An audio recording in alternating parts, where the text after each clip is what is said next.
Hey everyone, this is Matt with Learn Everything About Design, and in this video we are going to scan a car fender. Now, I know at the end of the last video I said that we were going to go into the software, but that wasn't quite correct. So the reason I wanted to correct myself is last time we did a handheld HD scan.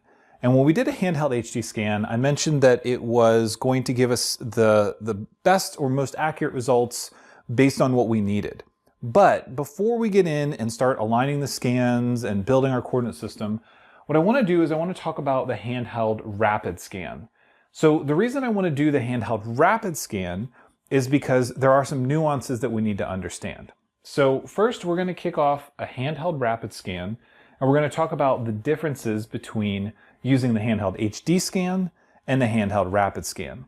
Now, the Handheld HD Scan, when we talked about this, we looked at the fact that we've got low, medium, and high sort of resolution, which is the distance between the points in the point cloud. So at low, we're talking about 1 millimeter. At medium, we're talking about 0.5 millimeter.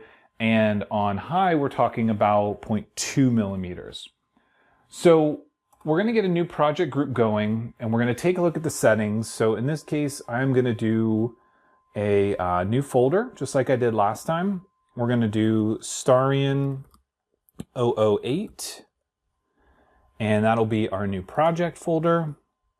And we're going to call this Starion Fender 008. That'll be our new project group. That's where all the scans are going to go for our fender, for the hood, bumper, all that stuff. So when we come into the Handheld Rapid Scan, you'll notice that we've got a couple of different features that are popping up. So we're still going to do a hybrid alignment. We're still going to do non-texture because I don't have a texture camera on this. And we're still going to do the low resolution. But when we talk about low resolution, remember that when we were doing the Handheld HD scan, the low resolution number was 1 millimeter. Now, when we're talking about the low resolution rapid scan, it's actually a little bit further apart, so 1.5 millimeters. Based on the size of the part that we're dealing with here, that's still going to be plenty of data, I think, to capture what we need. So, you know, 0.5 millimeter is not really going to make that much of a difference. Notice that we've got different operation modes available to us. Before we had the classic and we had the new mode, we went with the classic mode.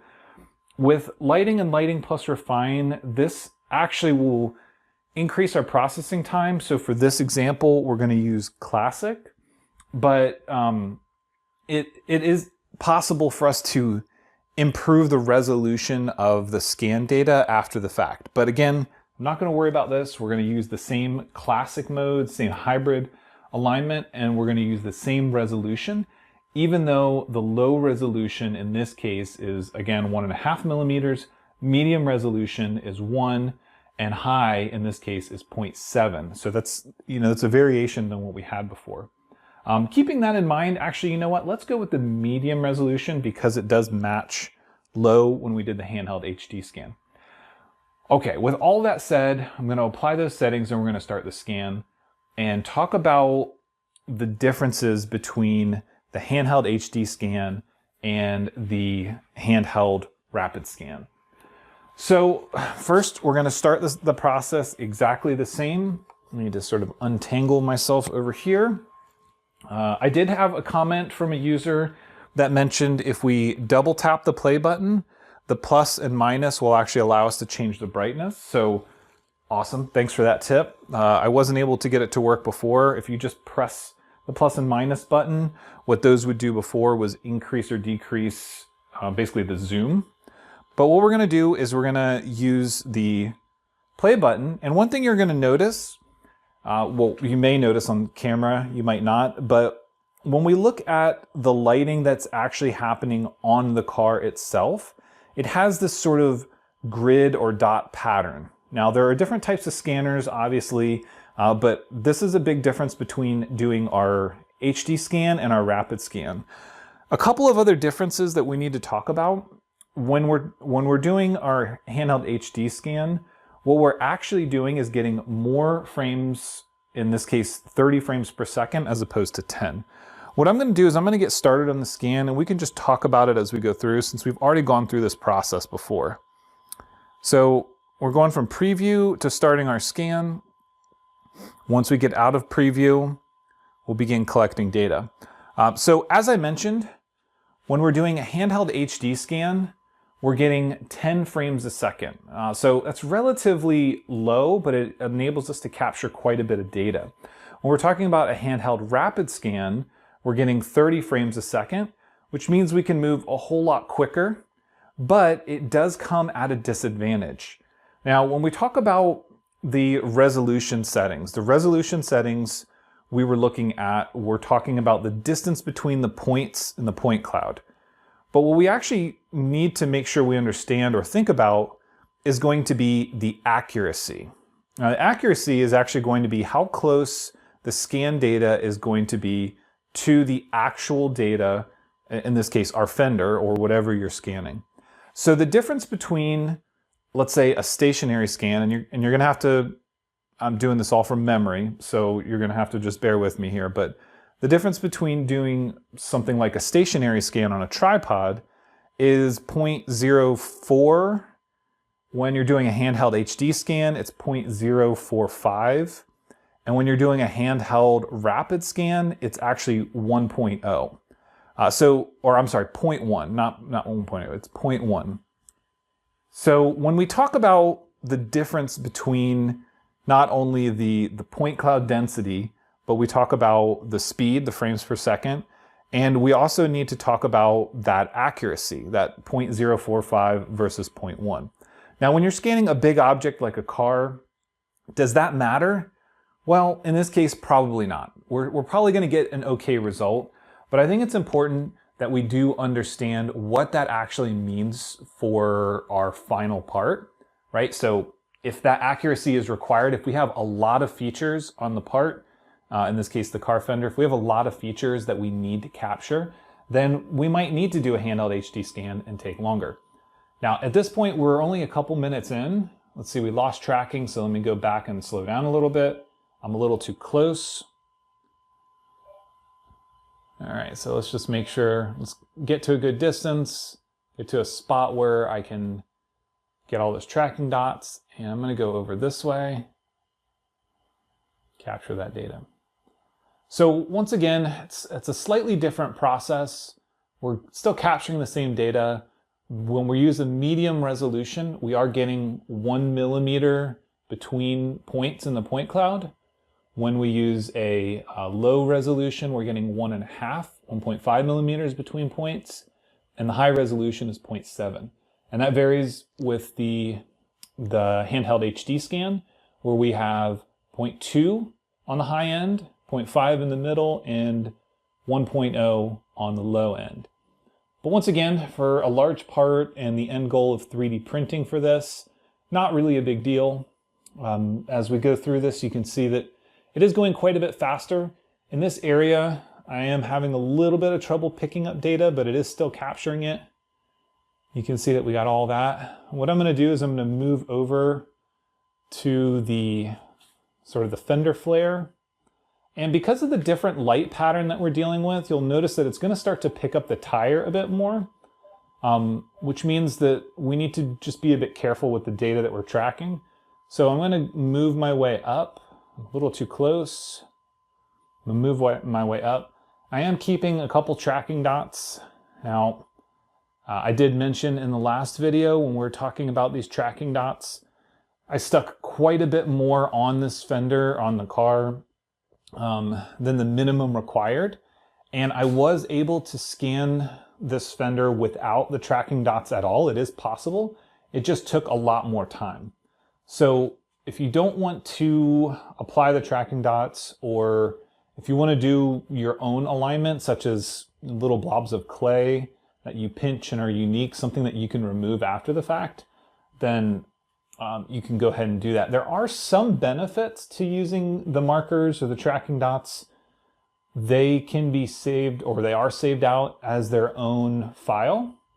So when we did a save before, we saved our scans as ASC files. That ASC file can't be opened back up in Xscan, but it can be opened up in things like MeshLab or you know, whatever mesh manipulator you plan on using. It can be opened up in those. Now, you'll notice again, we are missing, we're getting this sort of weird, this weird remnant data here. The Fender, there's like a misalignment in the Fender. So last time what we did was we ended up deleting some of that. But it's just not picking up the same data that we want in that area. So I'll deal with that in just a second. But I'm just gonna finish off this area here. I'm gonna make sure that I go down and get a portion of the air dam. Do have a tracking dot down there. Let's go ahead and just grab that. But yeah, so again, as I was saying, the ASC file is the raw scan data that can be opened up. And when you have marker alignment like we do here, the markers are saved out or can be saved out as their own part of that file. So I think it's a P3. Can't remember what the actual data is, but that is a helpful aspect, especially if you're going to take the scan data to other software. Once again, like Geomagic or something. I'm going to go ahead and just move up the bumper. All right, so we have tracking lost here. There is another aspect of using the Handheld Rapid Scan as opposed to a Handheld HD Scan. There is a limit to the number of points that we can capture. I think it's, and again, I'm just going from memory here. I want to say it's 3 million when we're doing a handheld HD scan, and it's something like 1.5 million when we're doing handheld rapid scan. So there is a difference, and that's something that you should be mindful of.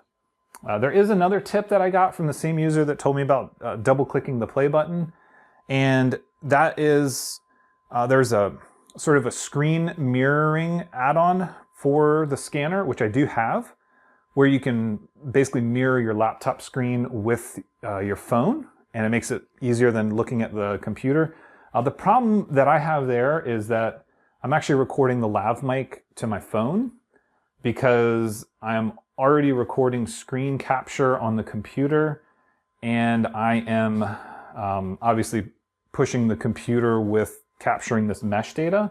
So adding an additional thing to capture the audio from the mic into the computer wasn't really a good option for me. And the camera that I was planning on using to record in here didn't work out. So I do have that option where we can do it like a screen mirror, but I just didn't work for the setup that I was using. But it would save you from having to constantly look back at the computer.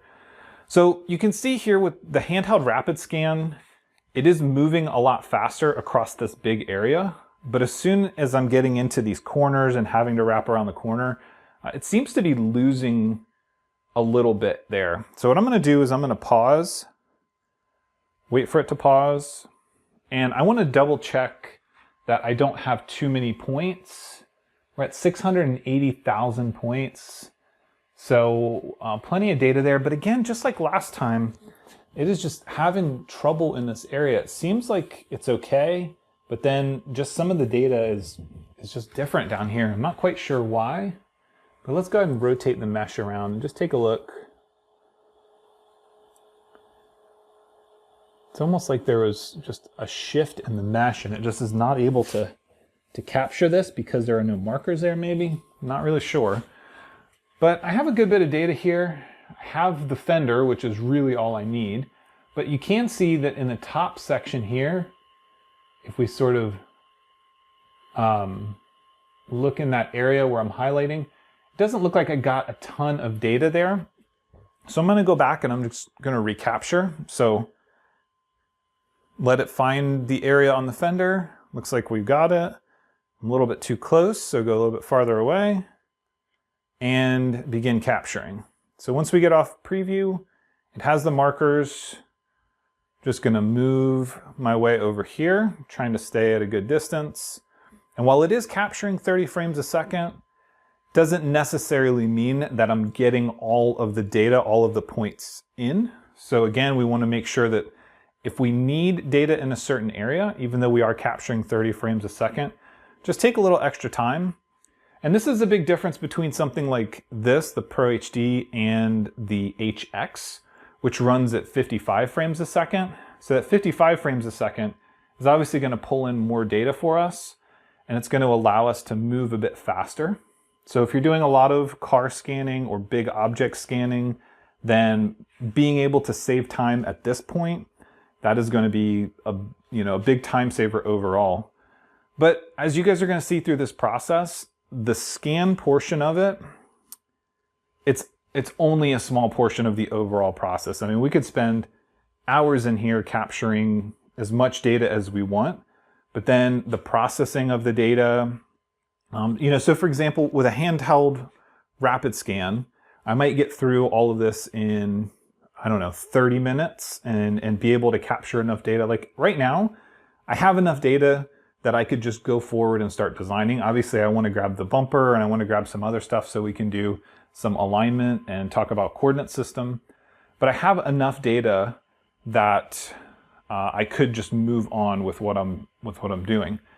But let's say that I capture this in 30 minutes, probably spend another 30 minutes to an hour working with the raw mesh data. So that's cleanup, alignment, removing markers, removing areas that I potentially don't need. And at that point, let's say that we're, maybe 2 hours in, we still haven't done anything with that mesh data. We haven't started any designs. We haven't brought it into any CAD system. We hadn't taken it to any other software if we need to do anything else with it.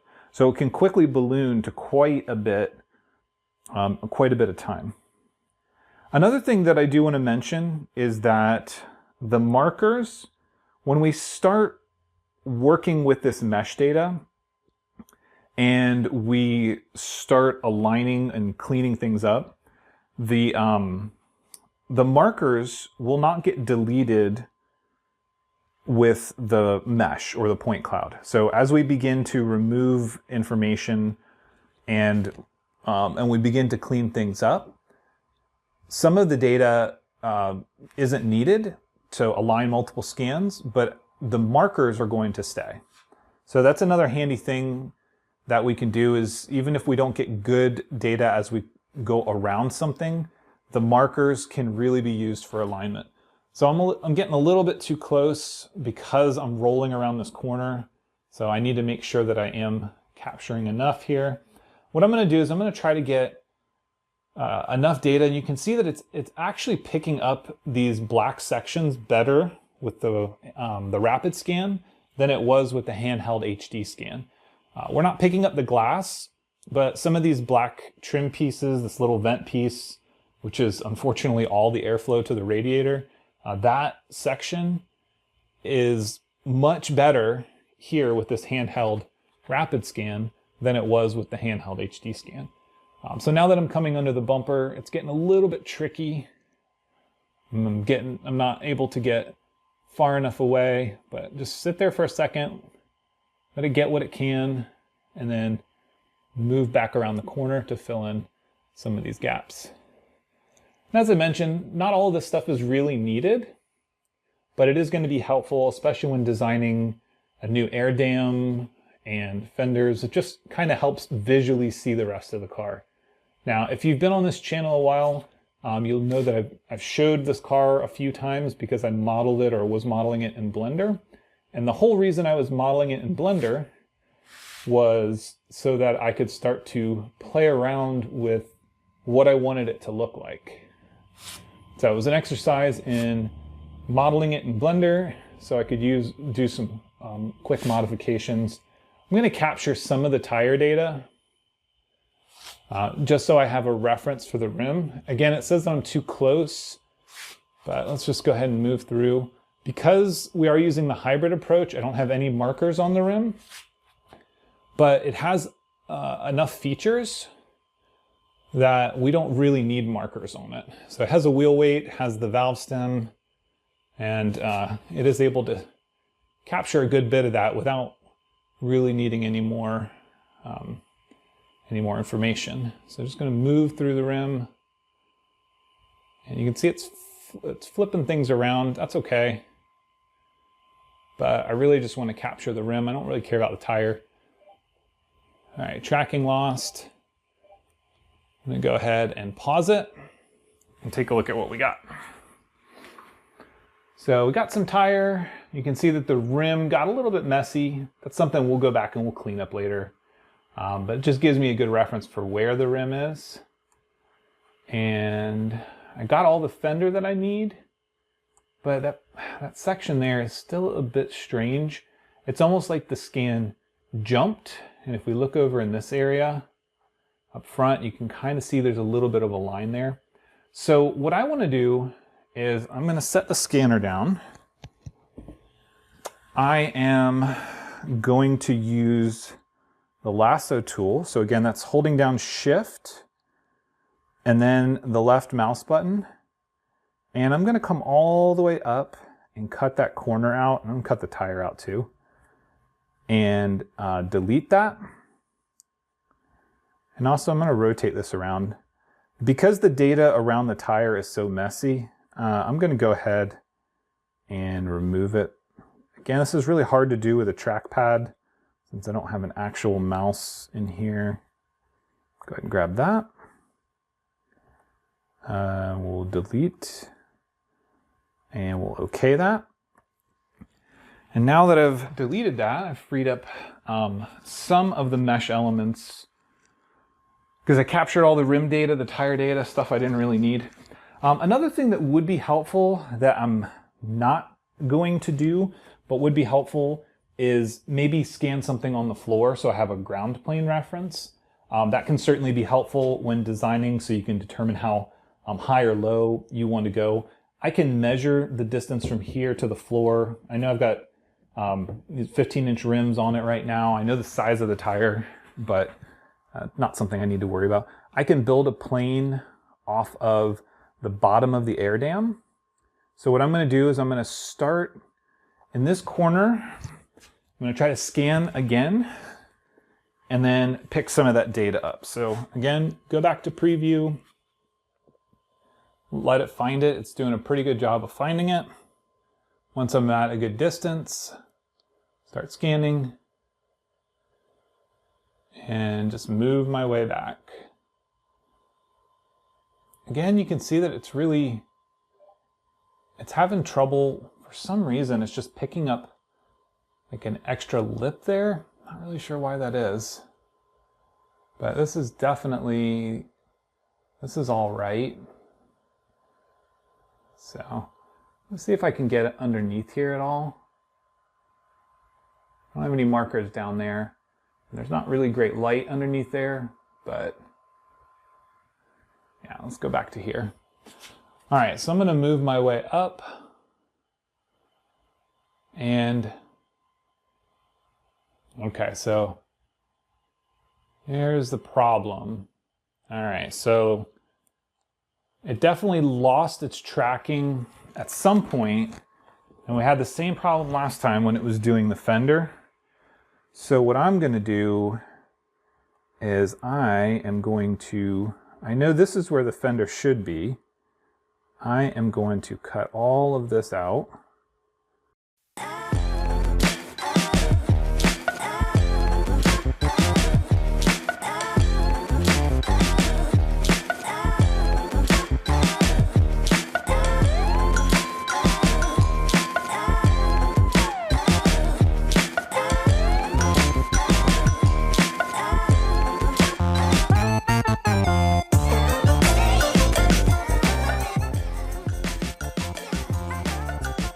Did not get it. Okay, so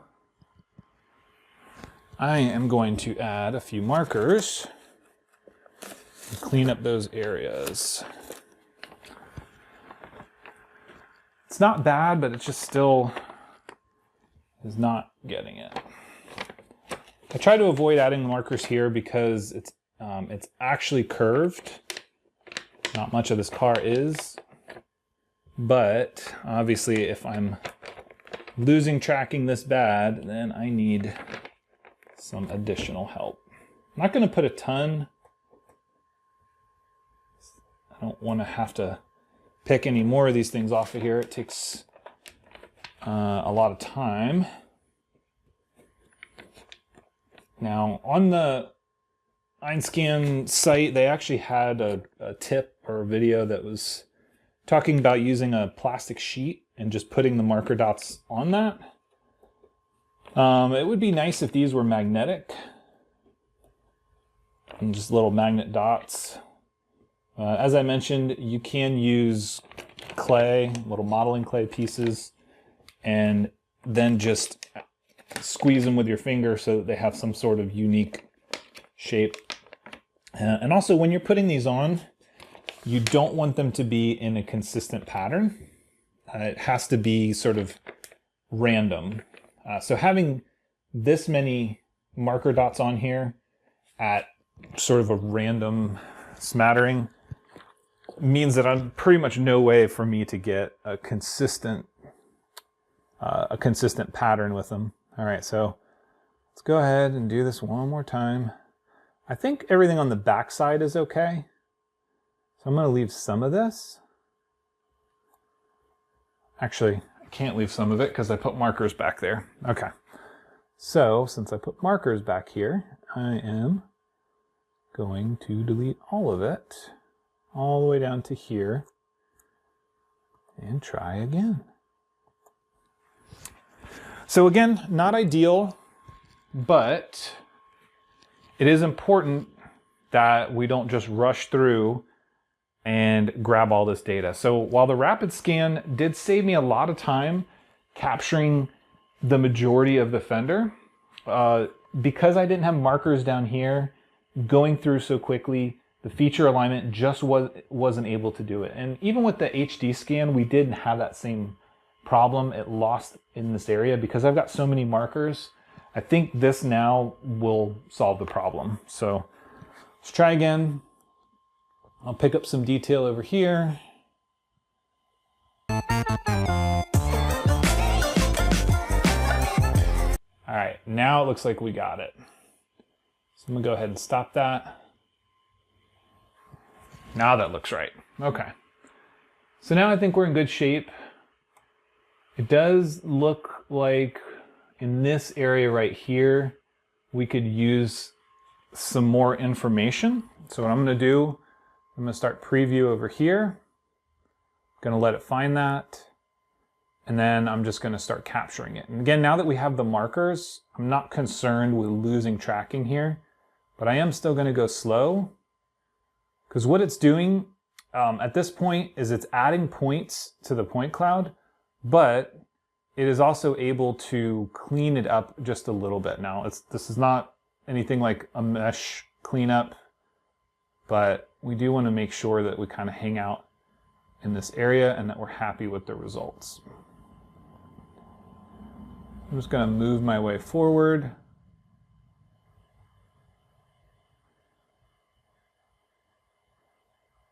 And just keep going until I get to those reflectors.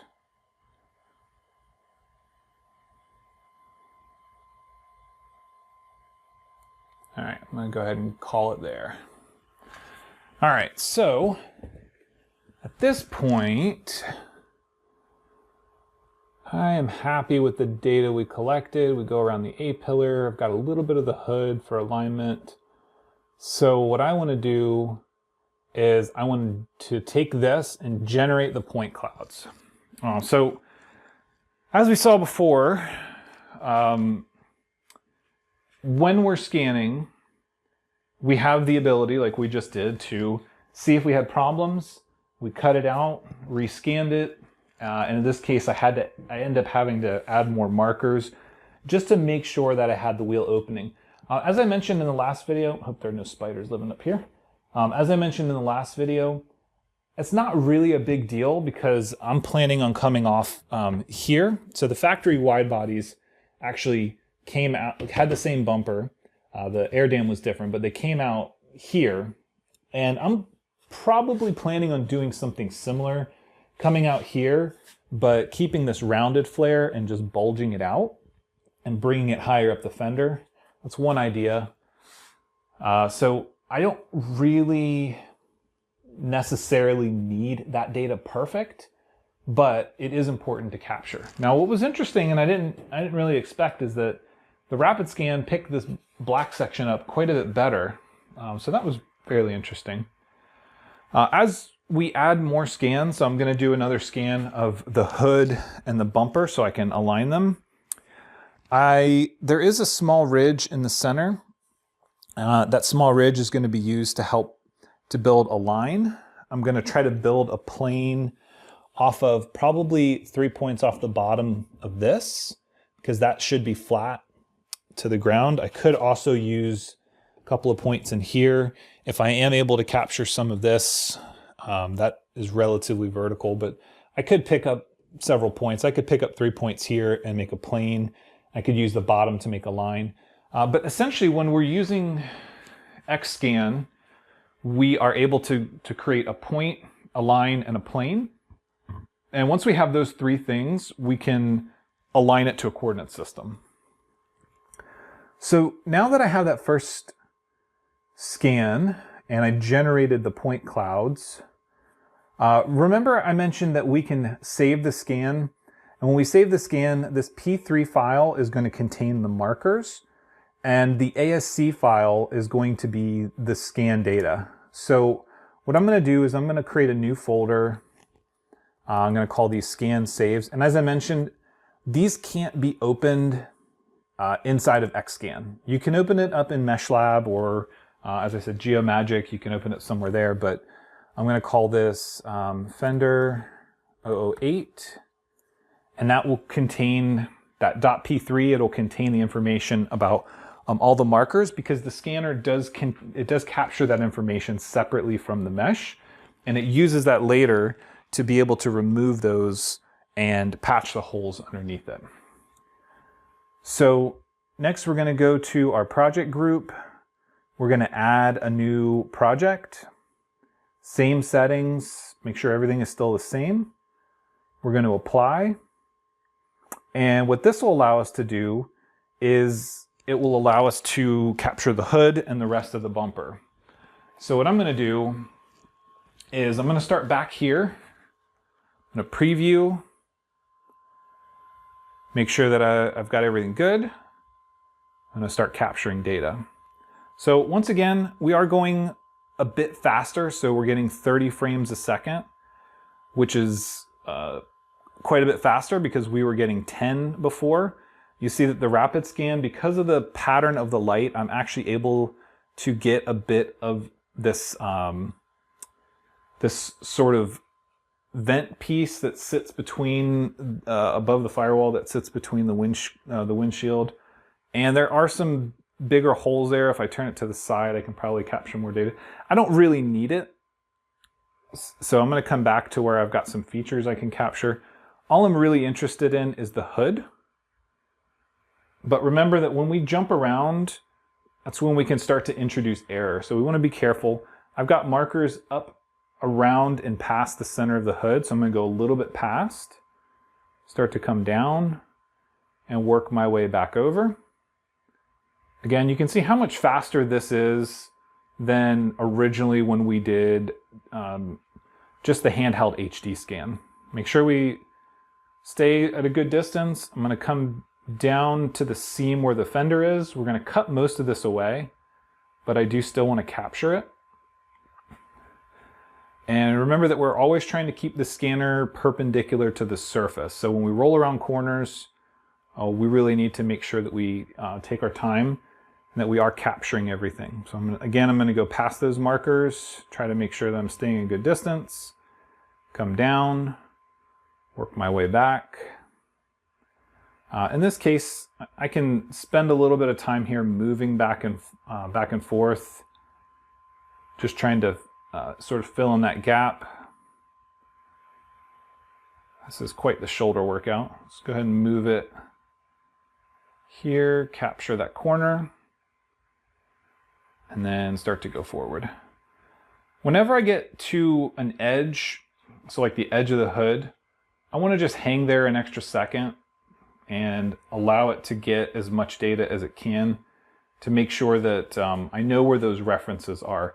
While I don't necessarily need the hood, again, it's a visual reference when I'm designing, but it can certainly be nice to capture this now, because when we align the scans, we align the fender and the hood and the bumper and all that stuff. It's just already here, might as well. Now in this video, I'm not gonna capture the roof or the door, the rear fender. I am planning on scanning all that, and I will be using it, but I don't think we really need to see this process over and over again. It's really the same process. I'm gonna try to do some of that with feature alignment so I don't have to put markers all over it. Not because they damage anything, just because it's time consuming to remove them all. And I really don't wanna have them all over the car and have to take them all off, but if I have to, I have to. So we're gonna just, again, move over to the center. There's not really a ridge in the center. I mean, there is a very mild one we might be able to pick up, but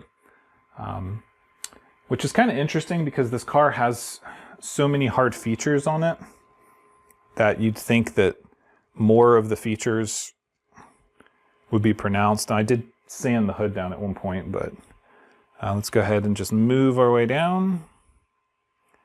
Again, it is picking up that center pretty well, which is nice. Picking up the grill or the air dam, air vent. Here's the tricky part, but I'm gonna come back and grab that when I grab the rest of the air dam. So I'm just gonna move up and just go back and forth between the header panel and the bumper. You can see that we got some sort of messy data here. I'm gonna see if I can't get it to find those markers. I'm too far away. See if I can get it to find the markers and maybe clean up the seam here. So come up. This is one reason why it's nice to do the seams like around the pop-up headlight.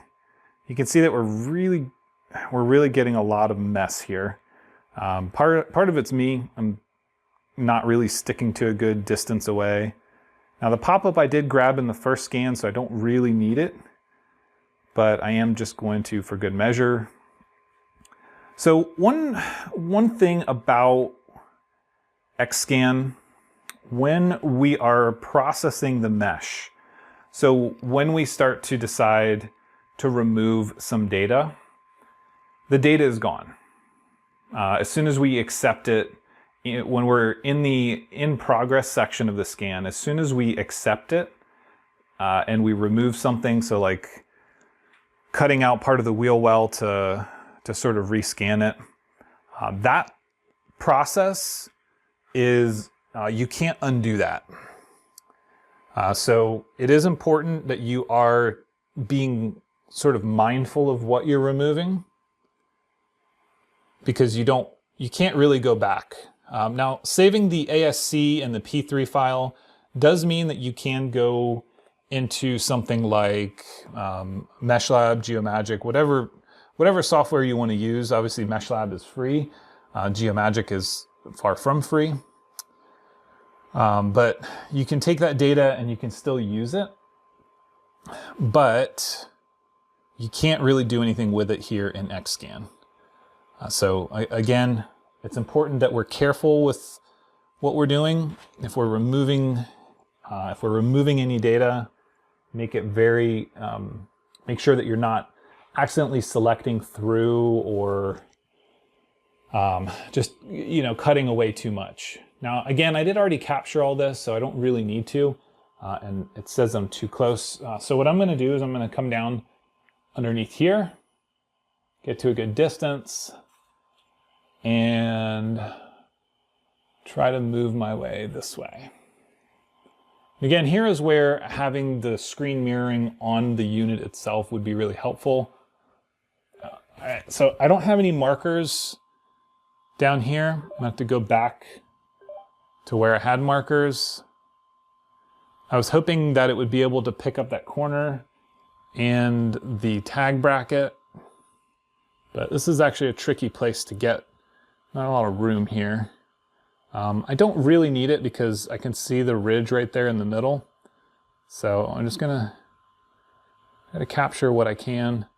Now, in reality, what I would, if I were designing, let's say, a bumper for this, or when I get to the air dam, what is probably the best bet is to leave the markers on the bumper and remove it. Remove the air dam, rescan it, possibly remove the bumper and rescan it if I need to. I'm gonna try to pick up some of the tag bracket here. And yeah. All right, so I think I have a good bit of data, but we do have some problems. So when we take a look at this section here, it got really messy.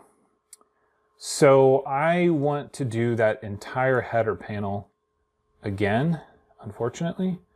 So edge of the hood all the way to the pop-up. That whole section is not good. Now the markers will stay, but they are able to shift around. So if there's a misalignment with the markers, then it will be able to sort of correct that. So what I'm gonna do is I'm gonna switch sides here, and I'm gonna capture the hood and work my way across the seam here, making sure that I grab this seam, because with the markers and with this corner, that's gonna be good for alignment, which means that I can then move down and move back across. And I think that'll be better than what I was trying to do before, kind of hanging out in the air.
All right, so we have this, and we're gonna go ahead and go to our project group. We're gonna make a project 3. Again, using all the same settings, no reason to change anything now. The new project we're gonna use, I'm gonna try just to get the header panel. So I'm gonna start in the middle, get to a good distance.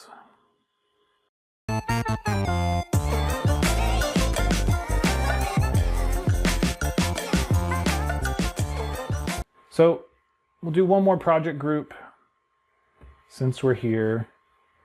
All the same settings. And now I want to try to capture the bumper. And again, this is tricky. Again, just because of the angle, there's not a whole lot of space here. Once we're in a good spot, I'll start to capture that.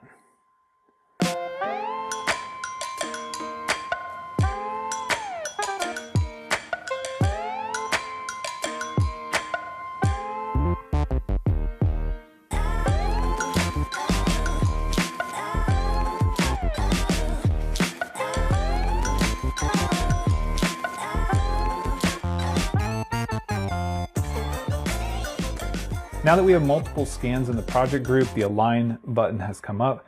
Again, I showed with the initial one that we could save the scan, which does save out the point clouds and all that data. At this point, I'm not going to make any changes. I do want to make sure that the project, that everything is saved. This all will be in progress, but what I want to do is I want to make sure that I have captured everything. So project 1, project 2, and project 3. So whichever one you select will be blue, and that will be sort of the current focus. And just make sure that, so we got the header panel for project 3. Project 2, we got the hood with the bad section of the header panel. Project 1 was the fender. And we've got good data. We've got the pop-up headlight on the front. We've got part of the bumper. We got a good reference for the air dam, part of the tire. So I think we got pretty much everything here. And we just need to do some alignment. So what I'm going to do is I'm going to do some alignment while we're here. Just to make sure that we have everything. So actually everything's captured. I don't really need to do the alignment just yet. Once again, we saved the first project. I'm going to select the second one, and we can save that scan data. So again, the ASC and the P3, that will capture the data and the markers. So I'm going to call this one project 2.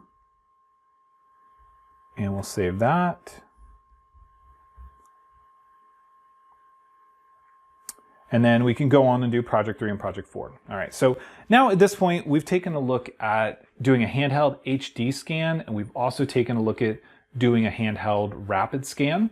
And we can see the difference. The rapid scan was obviously much quicker. It did great over big flat surfaces. It seemed to struggle a little bit in corners with detail and doing the feature alignment, but it did great with marker alignment. So again, something big like this, we're looking at about the same amount of time, but that's partially because I had so much trouble with some of those details.